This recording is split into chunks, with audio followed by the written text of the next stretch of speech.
Guys, i-house tour mini sir ha. Taga Davao Occidental oh.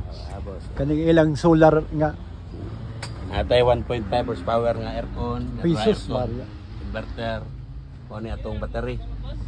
Mo ni atong bijukihan. Pagkatibay. Mo atong CR dito. Ayahay kayo yung mga kuwanan ni sir? Kani ka trade katulong nga isa kay butanas to nga tulo. Tulo. Pwede ko butangan og motor og yan sa Pagkatibay nga kuwan guys oh. Oh, kung kinsa tong maghimo kani kang sir niya. Occidental na yung may idea. Tanan, mugasto ra ni siguro sir 200. Diagyan. Kung dili ka wa kay idea mas mahal pa pero ikaw mismo ang pa-install, ikaw palit medyo katipid pero ipa-install mo kay 6.5 kuan man ang kuan watts ng inverter. Diagyan sa 150. Okay sir, shout out sir, Lingling TV from Agusan del Norte, Okay. Butuan City. Shout out Lingling TV.